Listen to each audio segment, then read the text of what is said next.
আমি তারপর আপনাকে এখন বলেছি যে প্রধানমন্ত্রী কত প্রধানমন্ত্রী কত আমরা সবাই লাগাতে পারি বাট প্রধানমন্ত্রী যেহেতু দেশের প্রধানমন্ত্রী সরকারি অনুষ্ঠান লাগাতে চাইছে প্রটোকল ব্যবস্থা আমরা দলের পক্ষ থেকে ন্যাপ যদি বলেছেন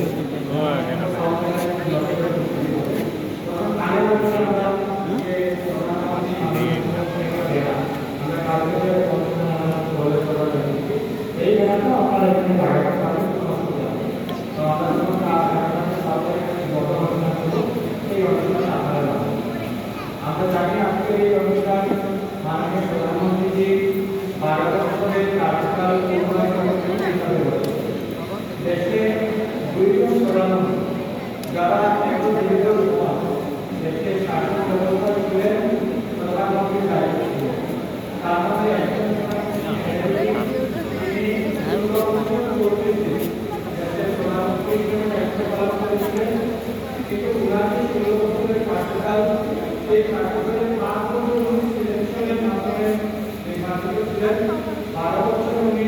নির্বাচনের মাধ্যমে নির্বাচিত প্রধানমন্ত্রী 11 বছর নির্বাচিত প্রধানমন্ত্রী ছিলেন এই জন্য ওনার কার্যকাল নির্বাচনের মাধ্যমে 11 বছর কিন্তু নরেন্দ্র মোদীর কার্যকাল নির্বাচিত প্রধানমন্ত্রী হিসেবে 12 বছর এই জন্য ভারতবর্ষের যুগে স্বাধীন হওয়ার পর প্রথম প্রধানমন্ত্রী যে উদাহরণ এই ভারতবর্ষের সেবা 12 বছর সমাজগত জীবন দান করেছেন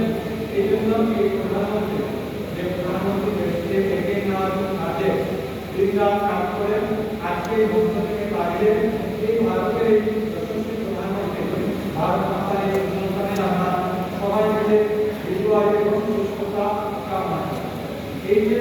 শিবিরকে লাগানো হয় এই শিবিরের মুখ্য উদ্দেশ্য হল মাননীয় প্রধানমন্ত্রী ওরা দীর্ঘ 12 বছরের কার্যকালে যে জনকল্যাণমুখী প্রকল্প জনতার জন্য তৈরি করেছেন অনেক জায়গায় ইনফরমেশনের অভাবে জানকারির অভাবে সাধারণ মানুষ এই সরকারি সুবিধা উঠাতে পারে এই জনকল্যাণ শিবিরে অনেকগুলো স্টল লাগানো হয়েছে স্বাস্থ্য বিভাগ তাদের স্টল লাগিয়েছে ব্লক বিভাগের স্টল লাগিয়েছে বিভিন্ন সরকারি প্রকল্প প্রধানমন্ত্রী পিএম কিষাণ যোজনা প্রধানমন্ত্রী ব্যাংকের বিভিন্ন যোজনা রয়েছে প্রধানমন্ত্রী যোজনা রয়েছে আমাদের এগ্রিকালচারের বাংলা যোজনা আছে সেই সব